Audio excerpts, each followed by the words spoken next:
Selamat siang, salam sehat untuk semuanya.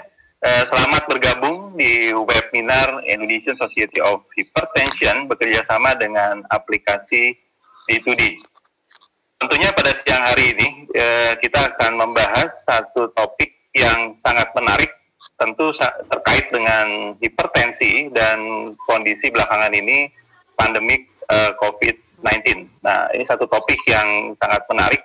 Apa hubungannya antara hipertensi dengan COVID-19? Dan kita akan bahas bersama siang hari ini dengan dua narasumber kita. Yang pertama adalah Dr. Tunggul Sitomorang, spesialis penyakit dalam, konsultan ginjal hipertensi, yang saat ini juga menjabat sebagai Ketua Umum INAESA atau Ketua Umum Indonesian Society of Hypertension. Dan ada pembicara kedua, narasumber kedua yang mungkin tidak asing lagi, pakar hipertensi juga dan kardiologis Dr. Anwar Santoso, spesialis jantung pembuluh darah, konsultan, merupakan konsultan di Rumah Sakit Jantung Harapan Kita dan Fakultas Kedokteran Universitas Indonesia. Mungkin tanpa mempersingkat, tanpa memperlama lagi, saya mempersilahkan Dr. Tunggul akan membahas mengenai the consensus of hypertension management INAESA 2019 mengenai position statement using ACE inhibitor and ERB in hypertensive patient with COVID-19. Waktu dipersilahkan, Dr. Tunggul. Baik, terima kasih Pak Moderator, Dr. Yuda Turana yang memandu kita pada siang hari ini. Selamat siang para teman sejawat, khususnya teman-teman saya barangkali yang di Veriver yang ikut mengikuti webinar ini. Semoga kita semua sehat-sehat, tak kurang suatu apapun, terhindar dari wabah yang sekarang ini. Kita seperti yang dikemukakan oleh Dr. Yuda, maka saya akan mempresentasikan tentang konsensus penata laksanaan hipertensi 2019.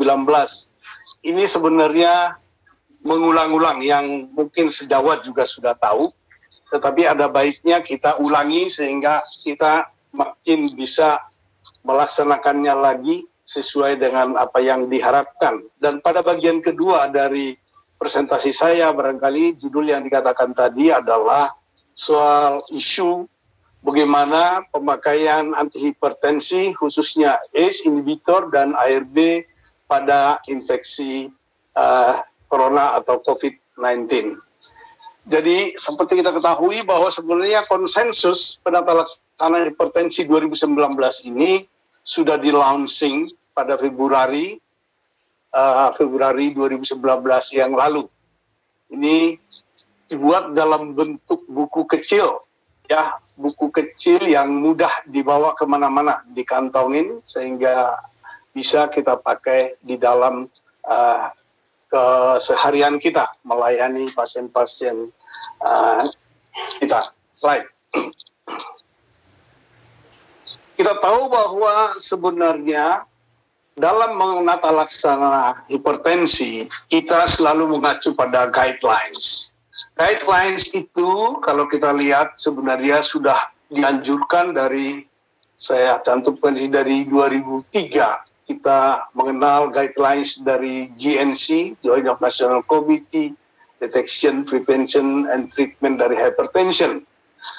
Membuat suatu guidelines sebenarnya membutuhkan suatu evidence, ya, yang penelitian-penelitian dengan syarat-syarat tertentu, dengan jumlah yang besar, dan dituangkan dalam guidelines. Di dalam perjalanannya, maka penelitian itu berjalan sedemikian rupa, sehingga guidelines itu makin disempurnakan, dan kita tahu misalkan penelitian range, kemudian pada tahun 2007 itu SH, ESC, ACC, dan AH itu organisasi profesi yang menangani hipertensi baik di Eropa maupun di Amerika itu membuat konsensus yang seturut perjalanan penelitian maka itu disesuaikan. Nah yang terakhir tentu kita lihat adanya konsensus atau guidelines yang dikeluarkan oleh American College of Cardiology dan American Hypertension Association pada 2017 yang pada sebagian besarnya agak berdasar pada studi SPRINT, dan kemudian oleh European Society of Cardiology dan European Society of Hypertension dikeluarkan guidelines 2018 yang satu sama lain sebenarnya mempunyai persamaan yang sangat banyak, tetapi ada perbedaan di sana sini. Sehingga untuk memudahkan kita, Indonesian Society of Hypertension atau Perhimpunan Dokter Hipertensi Indonesia mensintesanya untuk membuat suatu konsensus untuk Indonesia. Slide. Tolong slide. Next. Ya, memang kita memerlukan panduan ini. Yang dimaksudkan sebenarnya makin banyak panduan, kadang-kadang beberapa sejawat itu akan menjadi bingung. Tapi sebenarnya satu sama lain itu substansinya tidak terlalu banyak berbeda. Ada perbedaan-perbedaan di sana sini. Tetapi yang perlu adalah panduan apapun yang kita pakai, maka asal kita kuasai dan mempergunakannya secara proporsional. Nah, karena itu Perhimpunan Dokter Hipertensi Indonesia mengeluarkan panduan hipertensi, karena kita tahu bahwa hipertensi adalah masalah global, dan pada prevalensi yang kita tahu pada Riskesdas 2018 menunjukkan peningkatan pasien hipertensi, bahkan 1 di antara 3 orang dewasa mengalami hipertensi. Dan dengan cara ini, Perhimpunan Dokter Hipertensi Indonesia juga akan turut mendorong gerakan peduli hipertensi, merupakan bagian dari gerakan hidup sehat di masyarakat yang dicanangkan oleh Kemenkes dan Medremas, dan juga kita mengacu data-data dan riset hipertensi yang berkembang. Tahun 2017 tadi dan SC maupun ESA 2018. Dan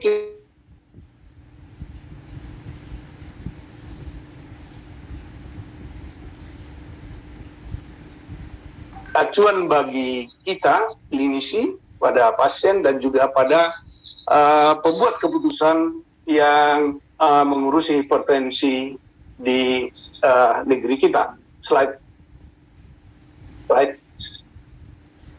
Nah, yang penting bahwa kita harus memahami konsensus itu secara proporsional. Konsensus penata hipertensi itu merupakan suatu sintesa dari berbagai panduan internasional yang dibuat dengan mengikutsertakan pertimbangan-pertimbangan faktor lokal, kebijakan pemerintah, dan kemudahan untuk diikuti. Jadi harus applicable, bisa dilaksanakan. Konsensus kita tahu adalah suatu kesepakatan tentang aspek tertentu dari pengetahuan medis yang umumnya ditelaah berbagai artikel berbasis bukti dan berdasarkan penelitian atau pengetahuan dari kelompok ahli yang kompeten untuk hal tersebut. Dan tujuan utamanya seperti yang saya kemukakan tadi adalah memberikan advies dan pandangan kepada dokter secara ringkas tentang cara terbaik untuk mungkin diterapkan di dalam pengobatan sehari-hari untuk mengambil keputusan baik dalam diagnosis, penata laksanaan maupun pengobatannya. Slide. Ya, next. Nah, konsensus Perhimpunan Dokter Hipertensi Indonesia ini membuat suatu panduan bahwa yang ditentukan sebagai cut-off tekanan darah yang dinyatakan hipertensi apabila tekanan darah sistol lebih atau sama dari 140 mm Hg dan atau diastol, tekanan darah diastol lebih atau sama 90 mm Hg. Kenapa ini ditetapkan? Karena jelas menunjukkan bahwa faktor risiko hipertensi akan meningkat hampir secara linear dengan peningkatan di atas tekanan darah itu. Nah, ditekankan juga bahwa perlunya pemeriksaan tekanan darah di luar klinik, dan jika mempunyai fasilitas, maka dapat mempergunakan pengukuran tekanan darah di rumah, home blood pressure monitoring, dan Pada kasus-kasus tertentu memang dianjurkan untuk ambulatory blood pressure monitoring, di mana kita bisa mengikuti secara 24 jam.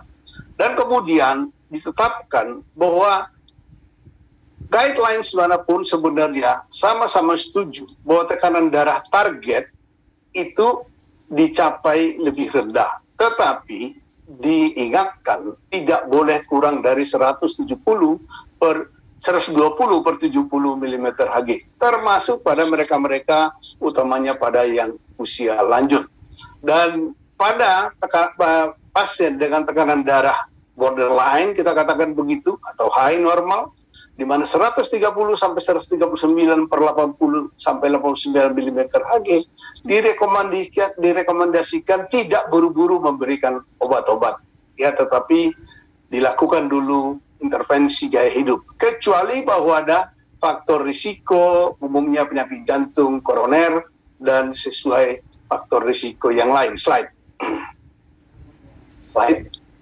Nah, inilah yang sudah sering kita temukan dan dikemukakan kapan diagnosis hipertensi ditegakkan.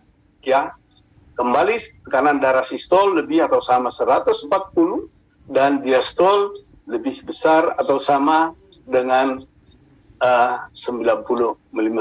Yang perlu ditekankan di sini adalah ada terminologi yang mungkin agak berbeda dengan American Society of Hypertension. Misalkan bahwa di sini sebelum hipertensi ada 3 kategori: optimal, normal, dan normal tinggi, dengan tekanan darah seperti yang tercantum di sini.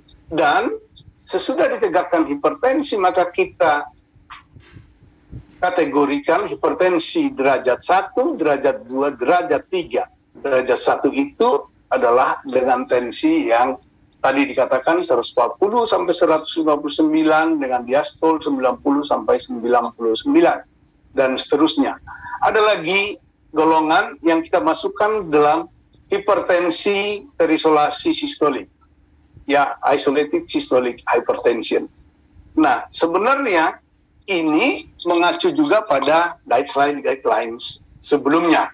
Slide. Nah, ini sebenarnya hanya penapisan. Yang ditekankan di sini adalah terutama pada pasien-pasien di mana dengan high normal, maka tidak serta-merta diberikan pengobatan kecuali ada faktor risiko. Slide. Ya. Dicantumkan dengan jelas bahwa ada batasan tekanan darah di klinik maupun di luar klinik. Di klinik kita sudah tahu yang tadi 140 lebih besar atau diastol 90. Tetapi pada ambulatory blood pressure monitoring, maka yang dipakai adalah rata pagi lebih dari 135 dan atau diastol lebih dari 85. Sedangkan pada home blood pressure monitoring adalah lebih dari 135 dan 85 itu sama dengan ambulatory. Tetapi perlu kita perhatikan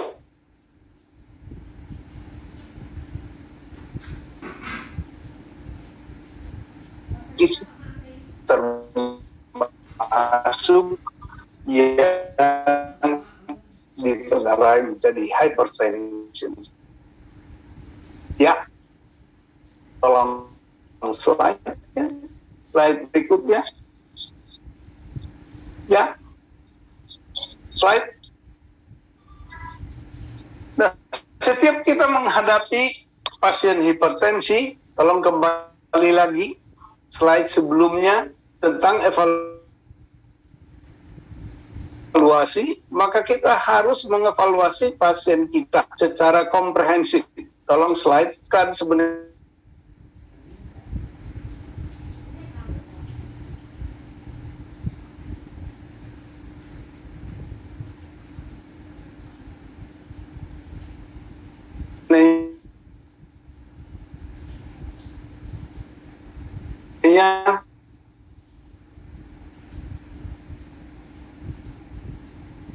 tolong slide sebelumnya.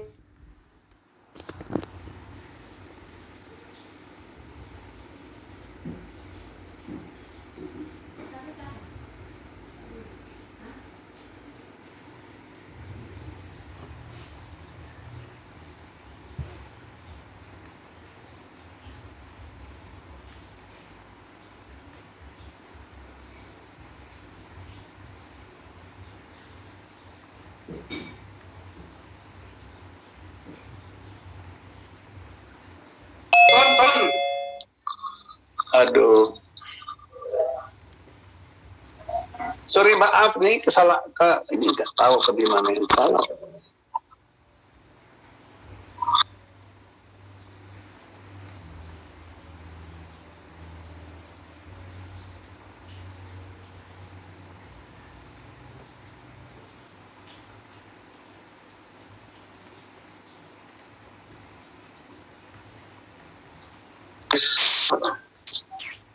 Oke, slide sebelumnya ini tadi yang saya kemukakan. Oke, ya, ini evaluasi klinis sangat penting untuk menentukan derajat hipertensi. Saya kira sudah dikemukakan tadi, dan faktor-faktor yang terlibat termasuk hypertensive mediated organ damage itu. Slide.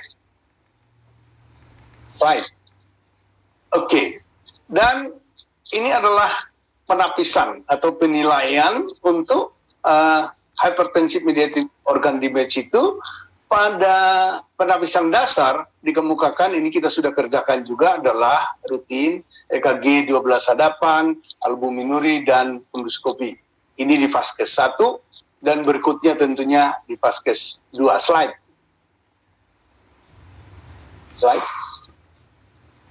Nah, ada juga baiknya bahwa kita lakukan scoring dari setiap pasien kita. Scoring itu sebenarnya adalah digabungkan antara derajat tekanan darah, kemudian ada faktor-faktor risiko lain termasuk kolesterol, umur, dan kemudian jenis kelamin. Sehingga kita bisa menentukan apakah risiko sangat tinggi, risiko tinggi, risiko sedang, atau risiko ringan, dan bisa mempredik sebenarnya adanya kardiovaskuler dalam 10 tahun berikutnya. Ini memang mungkin tidak harus rutin, tetapi paling sedikit setiap pasien kita lakukan seperti itu, sehingga kita bisa mempredik untuk yang akan datang. Slide. Nah, slide ini menurut saya cukup sangat penting kita kuasai, di mana di sini adalah suatu klasifikasi risiko hipertensi berdasarkan derajat tekanan darah dan faktor risiko kardiovaskuler, adanya hypertension mediated organ damage, dan komorbiditas. Yang mau dikatakan di sini adalah untuk menentukan suatu penata laksanaan hipertensi sangat diperlukan bukan hanya soal derajat dari hipertensinya seperti yang kita sudah kemukakan tadi, apakah itu normal, tinggi, derajat 1, 2, dan 3, tetapi juga tahapan atau komplikasi yang ada. Ya, tahap 1, tahap 2, tahap 3. Tahap 1 itu tidak berkomplikasi dan ada faktor risiko yang tercantum di sini. Katakanlah faktor risiko 1 atau 2 atau lebih dari 3. Kemudian pada tahap 2 sudah ada keterlibatan organ yang terkait dengan hipertensi, dan pada tahap 3 maka itu sudah ada terdokumentasi serangan kardiovaskuler disease sebelumnya. Warna-warna ini memudahkan kita sebenarnya. Pada warna yang kuning ini mungkin di Vaskes 1, sedangkan pada warna yang jingga maupun merah ini bisa di Vaskes 2. Dan yang lebih gelap lagi itu harus dikonsulkan ke konsultan hipertensi. Artinya sebenarnya tekanan darah tidak hanya sendiri, hanya derajatnya, tetapi kita harus memperhatikan komorbidnya dan faktor organ damage yang terlibat. Dengan demikian, maka kita akan bisa menata laksananya dengan baik dan juga di dalam pemilihan obat-obatannya. Slide. Ini dikatakan kapan kita ambang batas tekanan darah diberikan obat. Ini lebih sederhana dari yang sebelumnya, bahwa dikatakan sampai umur dengan 79, batasannya ada lebih 140 per lebih dari 90, biarpun ada diabetes, penyakit ginjal kronik, penyakit jantung, dan TIA. Pada umur lebih dari 80, maka batasannya lebih tinggi, lebih dari 160, dengan diastol lebih daripada 90. Slide. Nah, ini alur panduan tentang pengobatan hipertensi. Mungkin secara singkat kita buat di sini bahwa semua orang yang harus kita laksanakan pengobatan hipertensi, ya penata hipertensi, maka awalnya harus dilakukan intervensi gaya hidup, ya, lifestyle changes. Dan yang diberikan pengobatan sebenarnya dengan obat-obat adalah yang derajat 2 atau derajat 3. Sedangkan derajat 1 itu tergantung apakah ada tadi penyerta penyakit jantung kronis atau ada target organ yang sudah terlibat, dan itu pun diberi waktu 3-6 bulan. Kalau dengan perubahan pola hidup tidak memberikan hasil, maka baru diberikan obat-obatan. Slide. Dan ini adalah target. Setiap kita mengobati pasien, maka kita harus perhatikan, kita harus mencapai target. Target di sini dikatakan sesuai dengan umur, kurang dari 65 tahun, bahwa targetnya kurang dari 130 sistol dan diastol 70 sampai 79. Dan tidak dianjurkan atau harus dihindari kurang dari 120 mm Hg. Pada umur yang lebih tua, targetnya tentu akan lebih tinggi sedikit, 130 sampai 139, ya. Dan pada umur lebih dari 80 tahun, maka targetnya juga sekitar 130 sampai 139.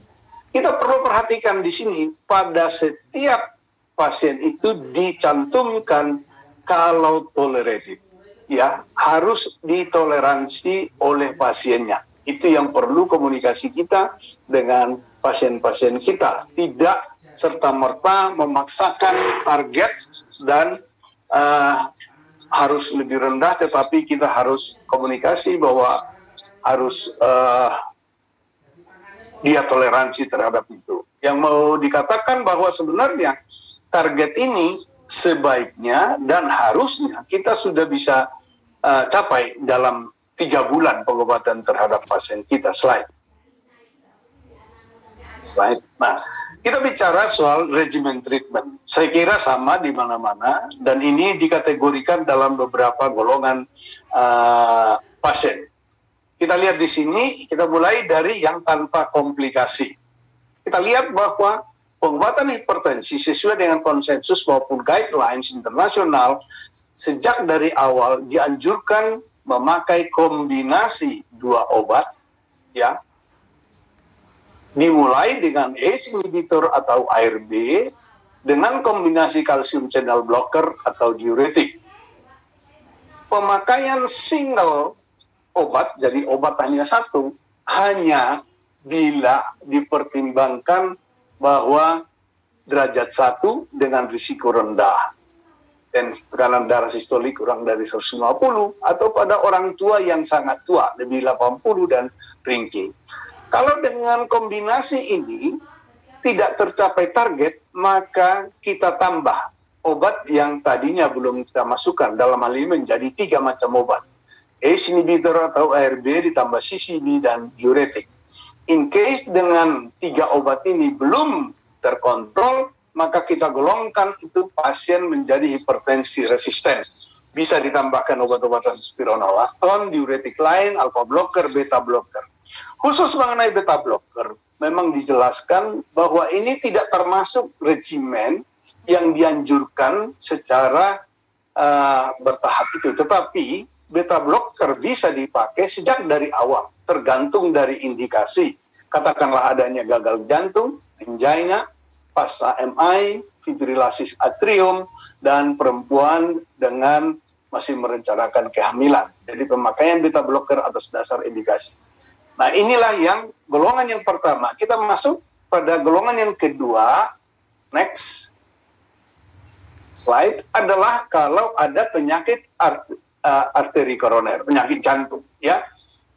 Nah, ini tetap dimulai dengan ACE atau ARB, ditambah dengan beta blocker atau calcium channel blocker, dan tambahannya lain diuretik pada pasien-pasien yang tidak terkontrol dengan 2 obat-obatan. Nah, sini memang beta blocker bisa dimasukkan dalam stage awal. Dan kemudian kalau dengan 3 macam obat tidak terkendali, maka seperti yang tadi termasuk golongan hipertensi resisten. Slide.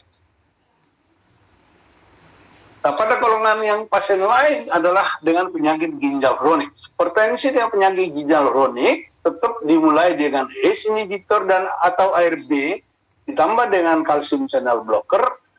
Tetapi di sini bisa dipertimbangkan dengan diuretik dan umumnya adalah diuretik.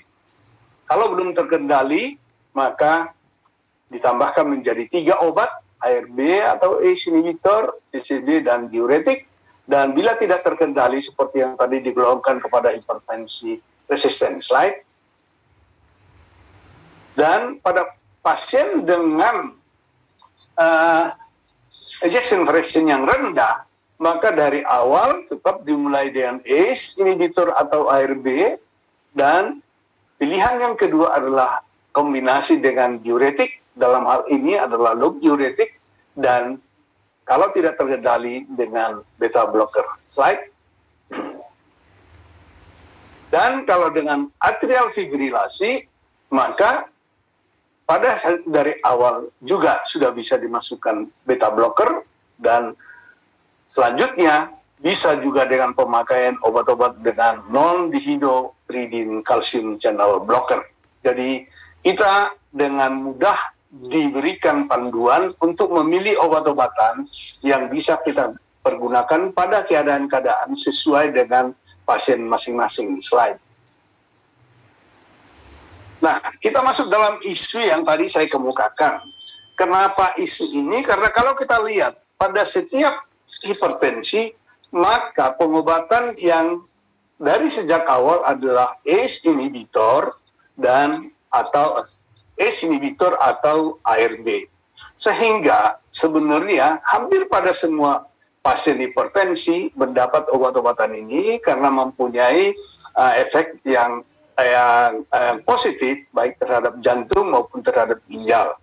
Nah, dengan pasien-pasien yang terinfeksi COVID-19, maka timbul isu sebenarnya bukan pro dan kontra yang menekankan bahwa itu bisa dipakai atau tidak bisa dipakai. Ini sebenarnya dasarnya adalah dari teori dan hipotetis sebagai background-nya, dan juga ada kasus-kasus yang dilaporkan. Belum ada sebenarnya experimental study dan belum ada evidence yang memadai, tapi ada nanti retrospective study yang kita bisa kemukakan. Dan kita pada akhirnya bisa menetapkan apa sih sebenarnya sebagai positional statement atau official statement sebagai konklusinya. Slide. Seperti kita ketahui bahwa di dalam infeksi dari COVID-19 itu, maka virusnya akan masuk di dalam sel induknya melalui reseptor daripada ACE2. ACE2 kemudian dia melakukan replikasi dan terjadilah multiplikasi dan terjadilah seterusnya proses yang berjalan. Jadi dia memerlukan reseptor ACE2. Slide. Kalau kita lihat lebih details di sini bahwa inilah virusnya, kita lihat di sini ACE2 reseptor dan ada protein yang disebut dengan furin yang memegang peranan penting, dan inilah memungkinkan terjadinya replikasi daripada virus ini di dalam sel induknya. Slide. Ya, slide. Nah, lebih detail lagi kita katakan di sini, ditentukan di sini bahwa virus itu akan melekat pada reseptor ACE2 itu. Nah, bagaimana hubungannya sebenarnya dengan obat-obat ACE inhibitor maupun ARB? Kita lihat di sini bahwa ACE inhibitor adalah berfungsi menginhibisi ACE sendiri sehingga angiotensin 1 tidak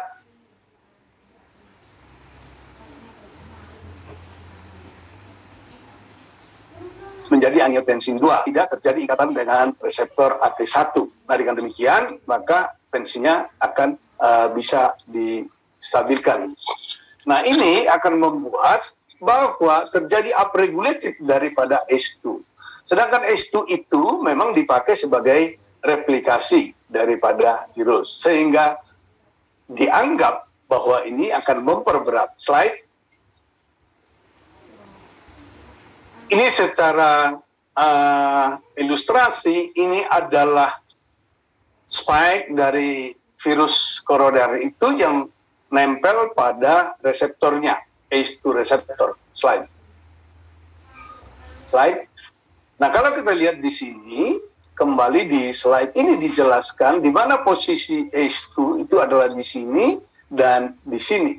Sehingga dengan demikian sebenarnya bahwa ACE2 ini dalam tadi yang lebih cenderung mengatakan tidak dipakai, sebenarnya ada hipotesis yang lain bahwa ACE2 ini juga akan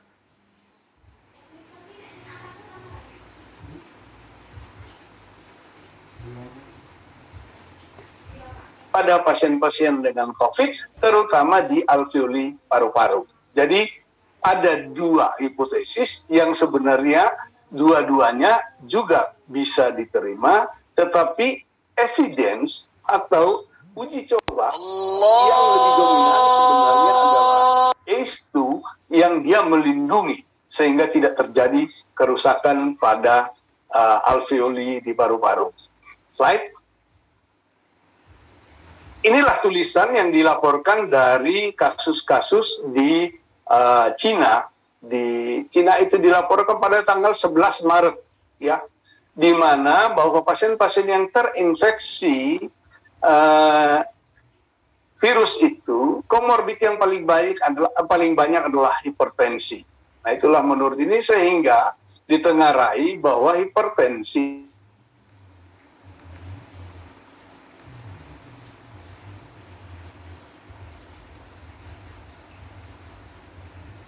ya, silahkan slide.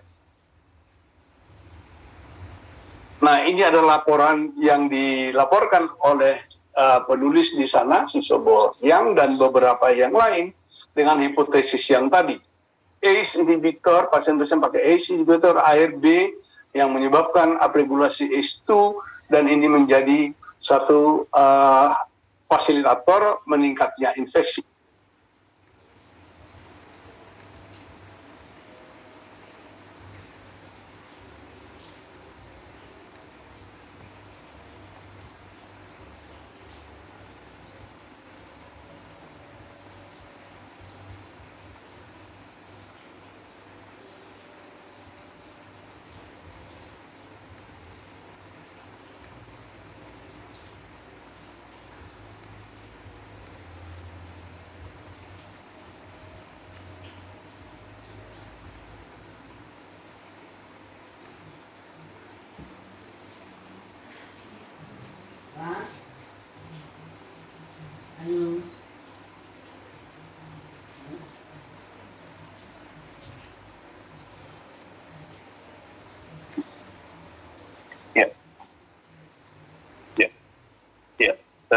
Selamat siang semuanya, nih kelihatannya Dokter Tunggul, sambil menunggu Dokter Tunggul sinyalnya balik kembali. Tapi tadi sangat menarik, mungkin yang disampaikan adalah mengenai penanganan hipertensi berdasarkan konsensus INAESA 2015. Sebagai informasi bahwa sebenarnya cukup menarik di tahun 2019 dan 2020 itu ada 3 buku yang sangat penting yang kita sudah bagikan sebenarnya kepada para partisipan saat pertemuan tahunan Indonesian Society of Hypertension. Tetapi mungkin tidak usah khawatir karena buku-buku tersebut nanti bisa diunduh secara gratis di websitenya INAESA, baik konsensus 2019, kemudian juga kita ada juga tentang buku panduan pemeriksaan tekanan darah di rumah dan mengenai hipertensi dalam hubungannya tentang kerusakan target organ. Dokter Tunggul kelihatannya sudah kembali. Silakan Dokter Tunggul dilanjut. Dokter Tunggul. Oke, silakan Dok.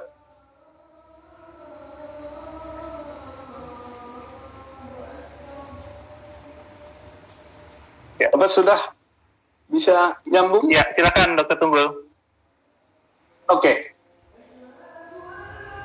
Baik, jadi ini adalah statement daripada European Society of Cardiology dan European Society of Hypertension. Apakah bisa ditampilkan lagi berikutnya slide? Slide. Nah, juga International Society Hypertension, ISH, menyikapi masalah itu, ya, melihatnya secara lebih objektif, dan pada kesimpulannya sama, bahwa ISH juga secara strongly merekomendasikan. Bisa didengar? Apakah bisa terdengar? Ya, bisa terdengar jelas, Dr. Tunggul, silakan dilanjut. Oke. Jadi sesuai dengan ESC, tolong slide.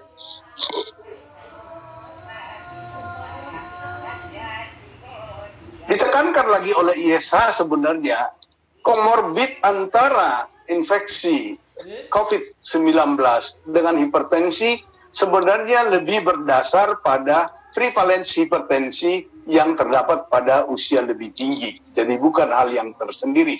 Dan dikatakan bahwa belum ada evidence yang kuat untuk merubah sikap.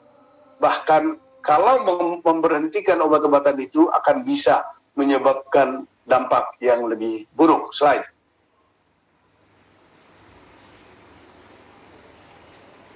Nah, kemudian New England Journals pada 31 Maret juga menyoroti hal itu dan mengambil beberapa kesimpulan yang sama, bahwa pada pasien-pasien hipertensi yang sudah mendapat ACE inhibitor atau ARB tidak boleh di stop obatnya. Slide. Slide. Nah, bagaimana dengan pihak Amerika?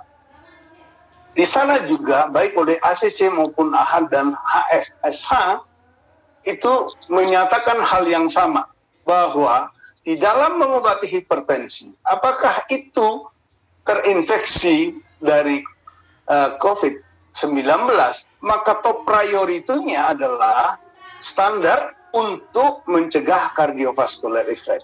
Karena itu, obat-obat ini yang sangat baik untuk pencegahan itu, apalagi pasiennya sudah terkontrol dengan itu, tidak boleh di stop. Walaupun tetap dikatakan nanti kalau sudah ada data-data berikutnya, maka kita boleh mengacu kepada data-data yang nanti mungkin sesudah dikumpulkan lagi. Slide.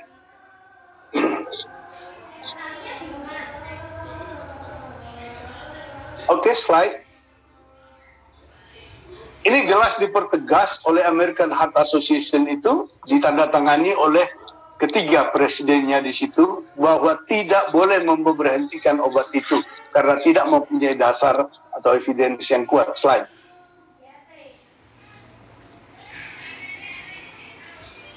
Nah, Kanada juga memberikan reaksi yang sama. Slide.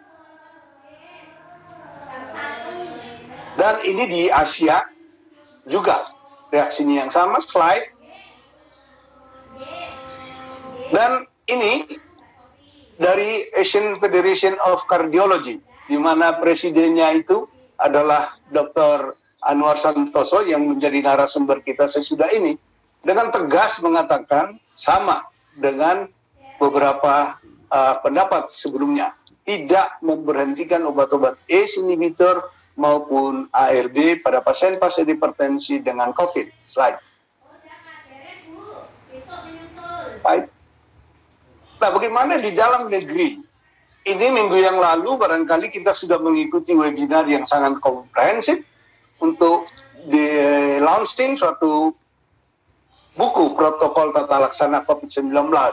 Itu webinar yang baik sekali yang dilakukan oleh Perhimpunan Dokter Paru-Paru, Perhimpunan Ahli Penyakit Dalam, kemudian Perhimpunan Kardiologi, Anestesi, dan IDAI. Saya hanya mengutip bahwa apa yang dikatakan oleh asosiasi-asosiasi profesi sebelumnya diulangin lagi oleh dalam protokol ini, bahwa obat-obat itu harus dilanjutkan, tidak boleh di-stop. Jadi kita dari INASA juga menganut hal yang sama karena belum ada evidence. Jadi penggunaan obat itu harus dilanjutkan. Slide berikutnya.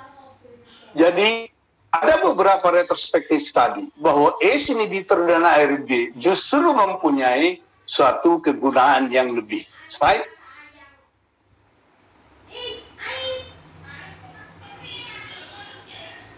Ini ada suatu penelitian retrospektif. Jadi memang ada dasarnya yang menganut bahwa tidak boleh dipakai karena memberikan efek yang buruk, atau sebenarnya efek yang baik juga ada, seperti yang dikemukakan sebelumnya. Ini retrospektif dari 417 pasien yang terjadi yang sudah mengalaminya di Cina. Apa yang mereka temukan? Slide. Oke. Kalau dilihat dari golongan pasien, ya, ini pasien-pasien yang moderate lebih banyak pada yang ACE dan ARB. Sedangkan pasien yang severe, yang itu lebih banyak pada non-ACE dan ARB.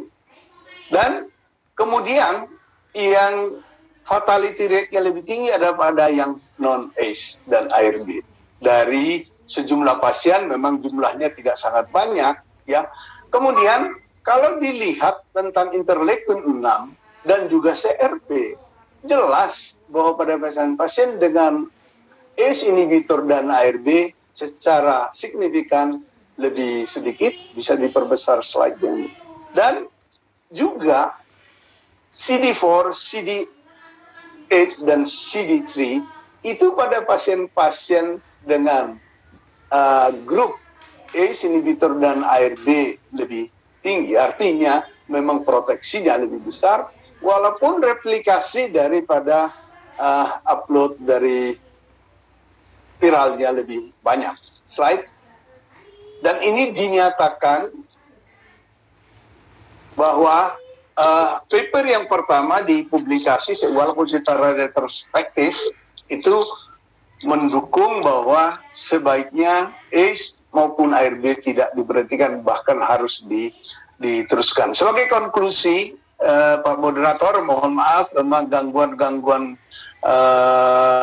koneksi kelihatannya, bahwa yang mau saya tunjukkan di sini adalah semua asosiasi profesi, baik di Eropa, di Amerika, di Asia, dalam kurun waktu 1 bulan, Maret sampai akhir Maret dan awal April, semua memberi komentar dan juga secara tegas mengatakan bahwa obat ACE inhibitor maupun ARB, slide, itu tetap direkomendasi diteruskan, slide, pada pasien-pasien hipertensi yang sudah mendapatkannya, walaupun dia terinfeksi corona atau COVID-19.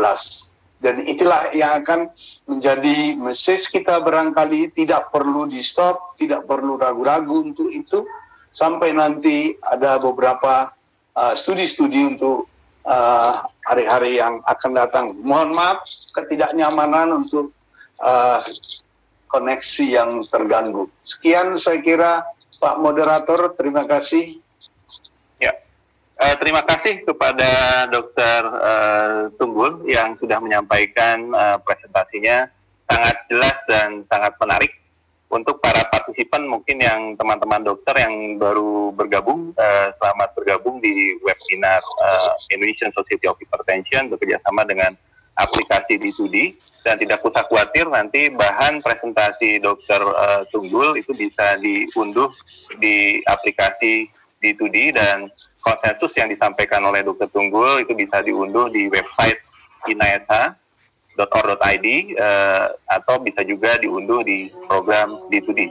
Kita memasuki ke topik kedua yang tentu sangat menarik dan penting bagi kita semua, akan disampaikan oleh mungkin tidak asing bagi kita, peneliti senior, pakar di kardiologi dan hipertensi, Dr. Anwar Santoso, akan membawakan mengenai COVID-19 cardiac involvement, what is the lesson learned.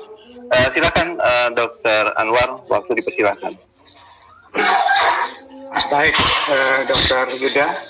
Assalamualaikum warahmatullahi wabarakatuh. Selamat sore. Bisa didengar suaranya ya? Bisa, Dr. Anwar. Ya, baik. Saya akan membawakan para hadirin sekalian, yaitu adalah suatu review sebenarnya tentang COVID-19 dan cardiac involvement. Apa yang bisa kita tarik pelajaran daripada global pandemi yang kita alami hampir sekitar 3 bulan ini sebetulnya. Jadi ini menarik karena menurut saya COVID-19 merupakan penyakit yang baru dan kemudian semua dokter, baik dokter layanan primer, dokter umum, dan juga para spesialis harus memahami tentang apa itu COVID-19 dan sangat penting buat kita untuk mengatasi pandemi ini. Slide. Nah, kalau kita lihat background ini sebetulnya, maka ada paling tidak 5 hal yang penting yang harus menjadi perhatian kita sebagai tenaga profesional. Bahwa pada pasien-pasien yang terkena pada COVID-19, maka bila dia sebelumnya mempunyai penyakit kardiovaskuler, di sini termasuk tentunya adalah penyakit hipertensi, kemudian penyakit dislipidemia, maka akan terjadi peningkatan daripada severitas atau beratnya penyakit yang diderita, bahkan sampai menjadi kematian. Kemudian yang paling penting adalah infeksi virus ini, SARS-CoV-2 ini, penyakitnya disebut COVID-19, itu dia mempunyai mekanisme baik langsung atau tidak langsung terhadap cardiovascular disease. Dan kemudian yang juga perlu kita perhatikan dari aspek terapi, maka terapi yang diusulkan, meskipun ini adalah merupakan suatu terapi yang bersifat empiris, karena tidak banyak atau belum ada randomized clinical trial-nya, yaitu adalah yang bisa mempunyai efek samping terhadap cardiovascular disease. Saya akan mengambil beberapa contoh, misalnya adalah azithromycin yang dianggap sebagai obat yang bisa mencegah inflamasi dan mencegah superinfeksi pada pasien-pasien dengan COVID-19. Kemudian kloroquine dan hidrokloroquine yang juga bisa mencegah replikasi daripada virus.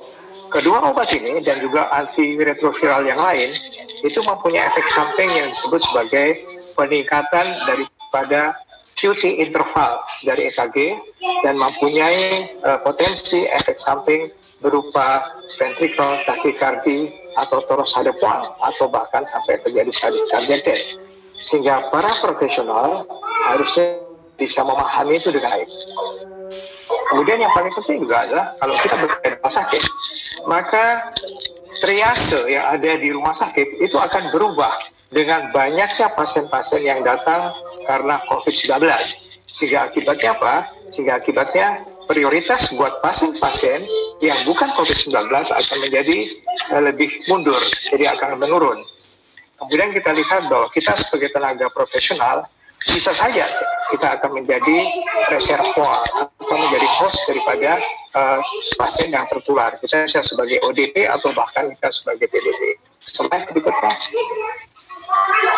Kita melihat gambar ini, yang sebelah kanan adalah gambar skematik yang saya ambil dari majalah Guinness, suatu majalah dengan Q1, dan kemudian di gambar sebelah kiri gambaran daripada elektron mikroskop dari suatu virus yang disebut sebagai SARS-CoV-2. Dan kita lihat sebenarnya dari elektron mikroskop ada gambaran surface protein yang disebut sebagai spike protein. Pada gilirannya ada 3 macam protein yang terdapat pada permukaan daripada virus tersebut. Itu adalah spike protein atau S protein, ada membran protein, dan kemudian juga ada S protein. Dan yang paling penting itu adalah spike protein yang dimana dia bersifat sebagai ligand dan akan terikat dengan reseptornya yang sudah disebutkan oleh Dr. Tunggul tadi berupa ACE2 reseptor yang terdapat pada sebagian besar sel-sel tubuh kita. Slide. Nah, kalau kita lihat ini, kalau kita akan lebih dalam lagi melihat skematik daripada COVID-19 virus ini, maka spike protein yang berwarna kuning itu ada dua tipe, yaitu adalah tipe S1 dan tipe S2. Yang paling penting adalah tipe S1. Di tipe S1 tersebut, dia mempunyai reseptor binding domain. Reseptor binding domain tersebut itu kira-kira sama template-nya dengan reseptor binding domain daripada S2. Sehingga akibatnya apa? Bahwa virus tersebut akan melekat erat dengan S2. Apa yang membandingkan antara spike protein daripada SARS-CoV-2 ini dibandingkan dengan dari SARS-CoV-1 pada SARS epidemi tahun 2002.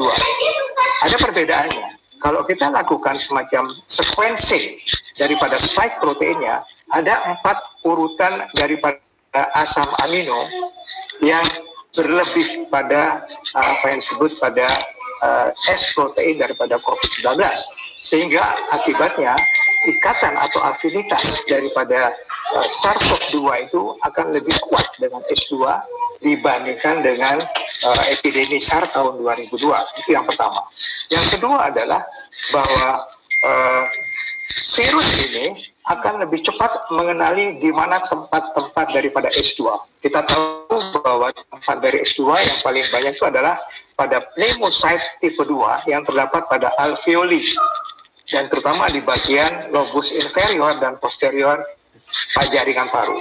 Yang kedua terdapat pada endotelium, semua pembuluh darah dari tubuh kita itu terdapat S2, dan kardiomyosit, serta juga di bagian ginjal, semua epitel jaringan ginjal, bahkan juga di GI tract. Slide berikutnya. Nah, kalau kita lihat ini, maka patofisiologi daripada COVID-19 ini memang masih bersifat transformatif, karena banyak sekali teori-teori atau data-data dari penelitian-penelitian basic science pada tissue culture, pada animal study yang masih sedang dikumpulkan. Kalau kita lihat pada virus SARS-CoV-2 tersebut, maka virus ini adalah merupakan single-stranded RNA. Jadi yang mempunyai hanya satu pita dan dilapisi oleh fatty substance. Jadi lapisan lemak yang sebagai envelope dari virion tadi. Nah, kalau kita lihat sekarang pada urutan nukleotida, basa nukleotida dari SARS-CoV-2 ini itu 80% itu sama dengan SARS tahun 2002. Kemudian dibandingkan dengan MERS itu sekitar 50%. Dia akan masuk seperti saya katakan tadi pada jaringan paru, pada pembuluh darah, pada sel jantung, pada GI tract maupun pada ginjal. Slide berikutnya.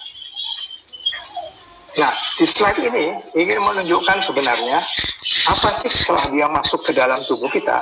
Sasaran paling utama dari virus SARS-CoV-2 itu adalah menyerang apa yang disebut sebagai sistem imunologis kita. Kita tahu di dalam sistem imunologi kita ada yang disebut sebagai innate immune response, dan kemudian adalah adaptive immune response atau cellular immune response.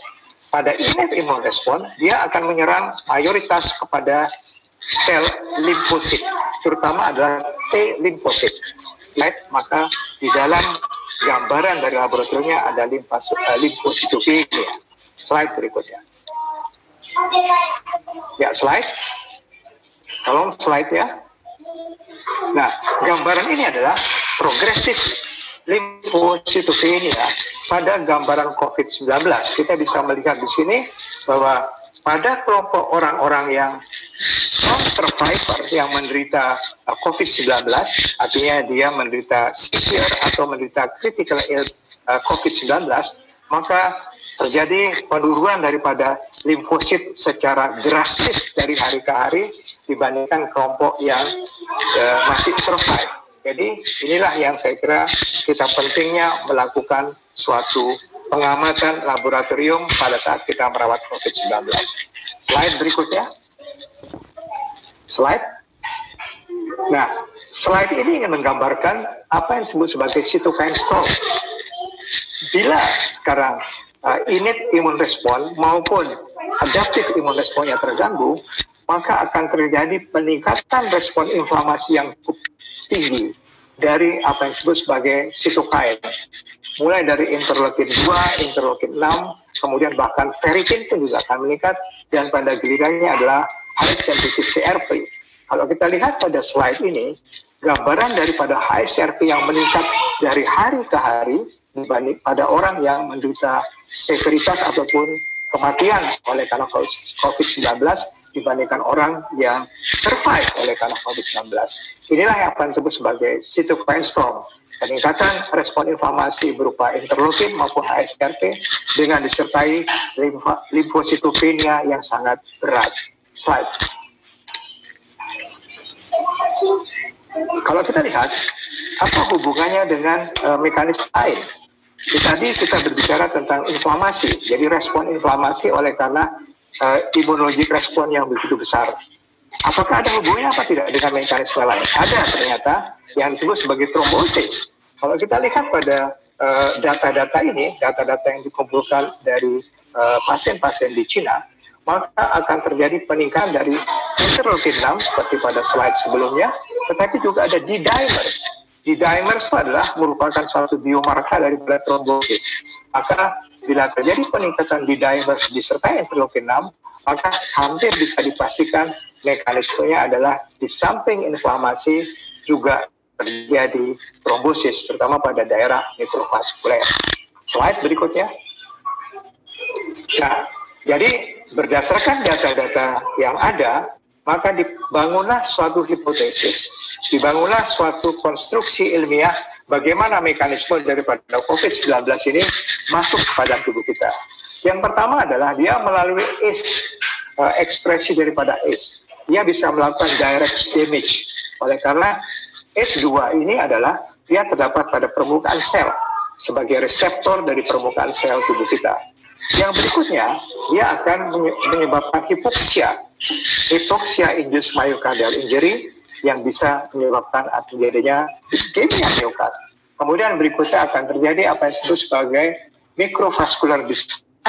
Kita lihat di dimernya meningkat, akan terjadi trombosis pada darah mikrovaskuler, dan yang tidak kalah pentingnya adalah terjadi apa yang disebut sebagai systemic hyperinflamasi atau cytokine storm yang sering kali terdapat pada pasien dengan COVID-19. Slide. Nah, kalau kita bangun, bagaimana pada miokardnya? Kalau tadi pada kardiaknya sebagai organ, maka sebagai miokardnya, maka bisa diringkas semacam ini, bahwa COVID-19 virus tersebut, dia mempunyai toksisitas langsung masuk kepada sel-sel miokard. Nanti kita lihat apakah memang terdapat partikel virion daripada COVID-nya pada sediaan elektron mikroskop atau tidak. Yang berikutnya dia rekatkan jadi hipotensi, adanya hipoksia serta metabolic demand yang meningkat, akan terjadi oksigen supply demand mismatching. Ini sama dengan terjadinya myocardial infarction tipe 2, apalagi pada orang-orang yang sudah menderita sebelumnya penyakit cardiovascular disease. Yang berikutnya terjadi suatu rupture plaque epikardial. Ini sama seperti terjadi pada myocard infarct yang klasik tipe 1. Yang tidak kalah pentingnya, microvascular dysfunction, trombosis kita tahu, dan berikutnya adalah hyperinflammatory state atau cytokine storm akan menyebabkan apa itu sebagai stres kardiomyopati yang secara spesifik disebut Takotsubo-cardiomyopati atau Takotsubo-myocardial infarction. Slide berikutnya. Baik, ini satu gambaran yang menarik. Ini pada SARS-CoV-2 bahwa dia membuktikan bahwa dia mempunyai direct impact langsung pada sel miokard. Gambarannya adalah gambaran daripada ekokardiografi Abbott. Ini adalah pada hari pertama. Ini ada gambaran pada hari pertama yang tengah ini pada hari pertama ini. Hari pertama bahwa terjadi pelebaran daripada left ventricle disertai penurunan daripada ejection fraction. Kemudian yang tengah ini adalah terjadi pada hari ke-10 sudah terjadi peningkatan ejection fraction, tetapi dengan terjadi edema daripada miokard, sedangkan yang paling tengah adalah sudah terjadi sistem atau ejection fraction yang lebih baik. Jadi artinya bahwa SARS-CoV-2 tersebut bisa langsung menempel pada miokard dan mempengaruhi kontraktilitas daripada miokard. Slide berikutnya. Nah, ini adalah satu contoh gambaran elektron mikroskop dari satu case seri yang terjadi di Wuhan oleh karena infeksi daripada COVID-19 dan terjadi cardiogenic shock orangnya. Maka kita lihat pada gambaran elektron mikroskop, sekali lagi gambaran daripada SARS-CoV-2 tersebut bisa ditunjukkan dengan pembesaran cukup besar, dan kita lihat pada membran daripada SARS-CoV-2 ini ada gambaran corona atau yang disebut sebagai spike protein yang sangat berbahaya karena dia akan terikat dengan H2 yang terdapat pada epitel atau endotelium. Slide berikutnya. Slide. Ini gambaran daripada progresivitas daripada COVID-2. Pada intinya dibagi menjadi 3 fase. Ada fase akut, maka di sini tergantung pada pertempuran antara viral load-nya, berapa banyak viral load-nya akan masuk ke tubuh kita dengan imun respon daripada tubuh kita. Imun respon ada 2, innate imun respon ataupun adaptive imun respon atau cellular imun respon. Ini akan berlangsung sekitar 21 hari. Kemudian setelah itu akan diikuti oleh fase konvalesen dari hari ke-21 atau minggu ke-3, minggu ke-4 sampai beberapa bulan setelahnya. Dan ingat bahwa kadang-kadang ada legacy effect, ada istilahnya keluhan-keluhan yang terus terjadi pada pasca konvalesen. Bahkan pada fase kronik akan didapatkan satu tanda-tanda bahwa penyakit tersebut akan bisa diikuti dengan penyakit kardiovaskuler yang meningkat. Slide berikutnya. Baik, ini gambaran klinisnya. Pada gilirannya ada 3 kardinal simptom. Simptom adalah fever, batuk, kemudian sesak nafas. Slide berikutnya. Slide. Kemudian terjadi komplikasi adalah akut respiratory distress syndrome sekitar 67%, terjadi akut kidney injury sekitar 30%, dan cardiac injury sekitar 23%. Slide berikutnya.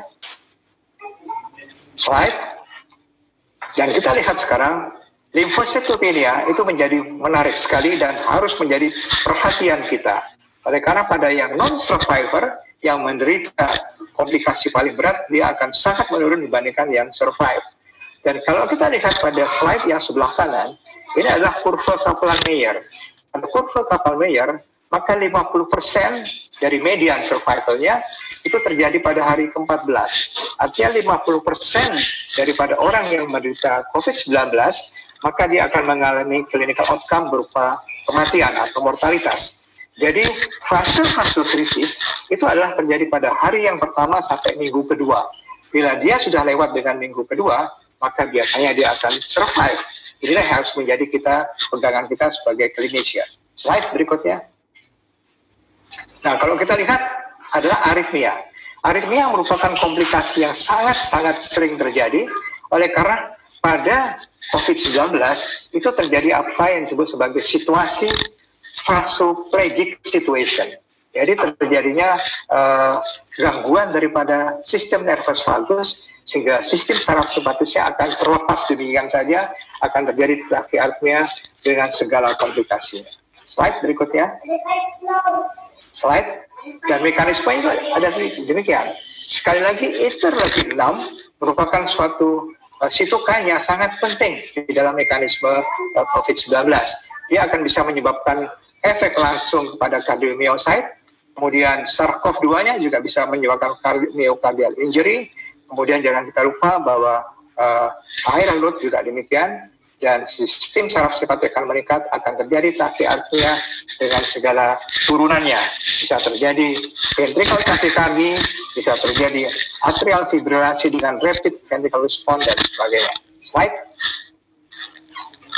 Inilah gambaran CT scan, saya tidak akan masuk banyak di sini, tetapi kita bisa melihat bahwa faktor pneumonis daripada gambaran CT scan pada pasien COVID-19 terdapat pada lobus inferior dan bagian subsegmen posterior, dan sangat spesifik tampak dalam gambaran CT scan berupa ground glass opacity.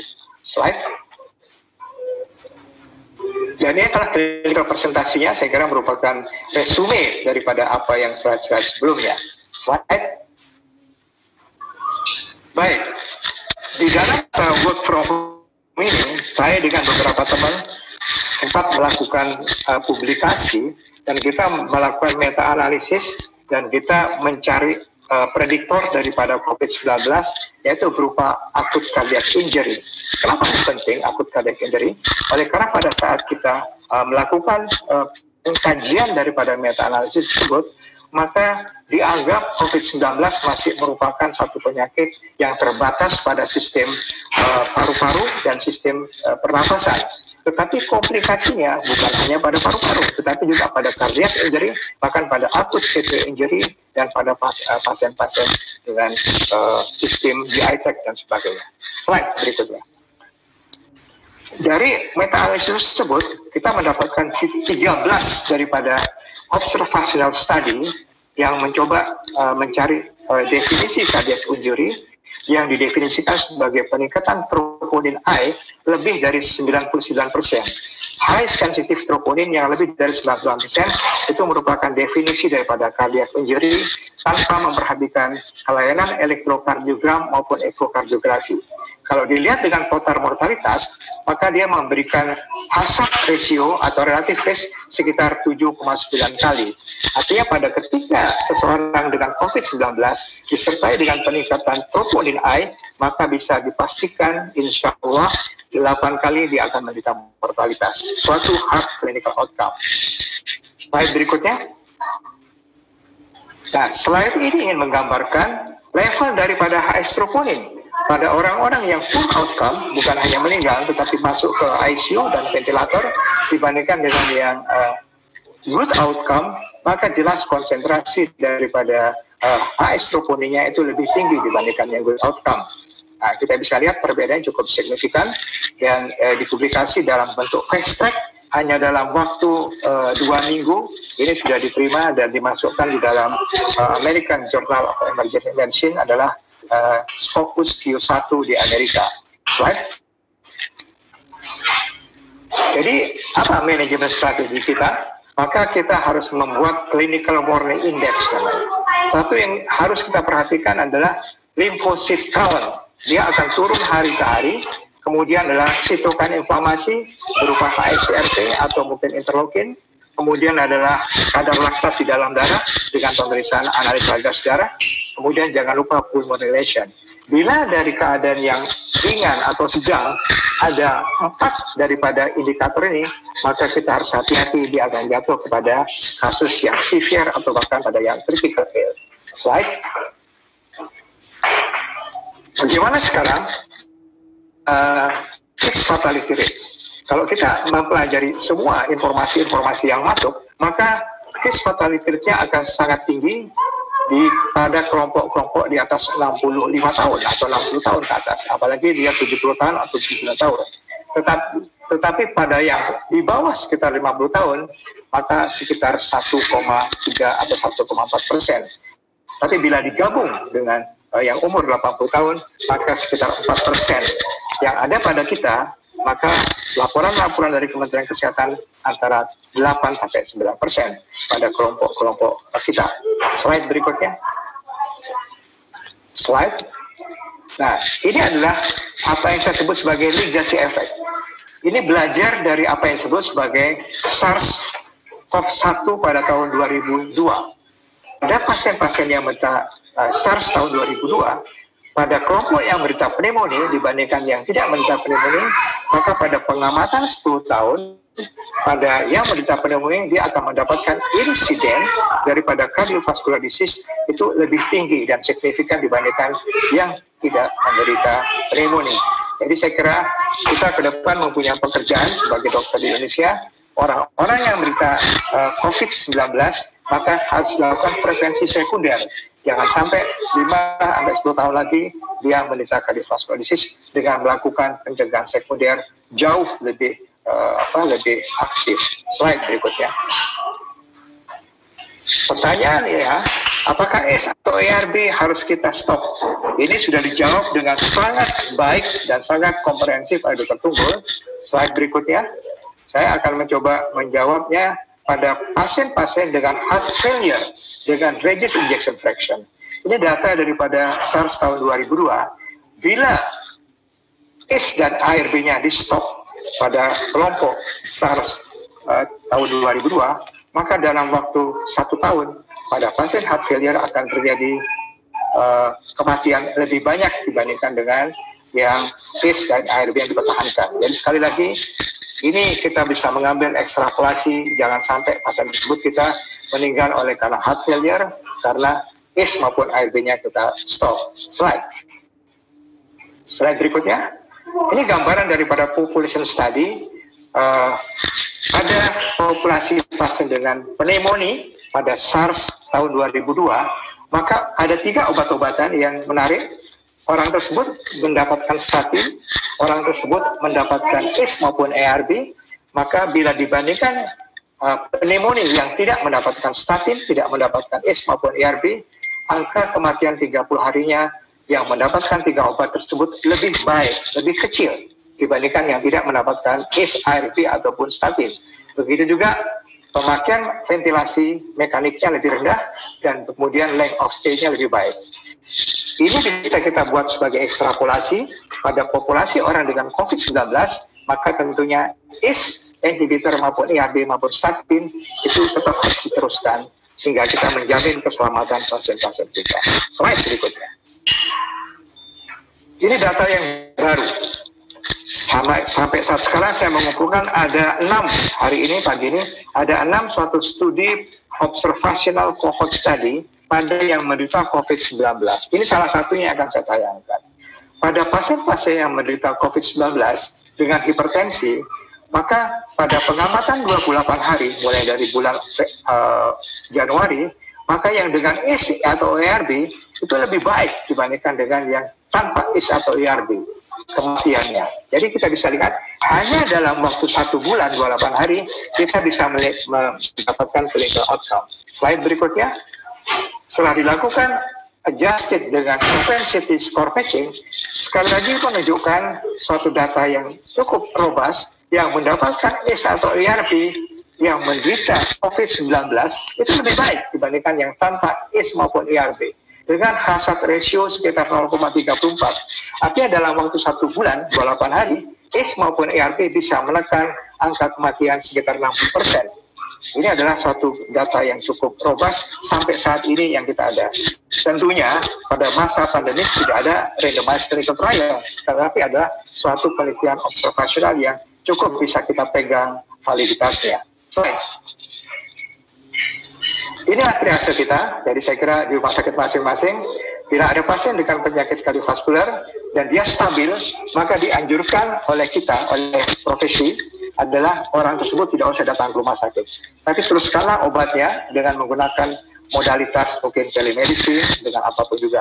Tetapi bila dia masuk dengan akut coronary syndrome, masuk dengan akut heart failure, maka pastikan dulu, lakukanlah rapid test. Kalau bisa dengan RT-PCR, dan kalau memang dia positif ada COVID-19, maka diisolasi sambil dilakukan prosedur.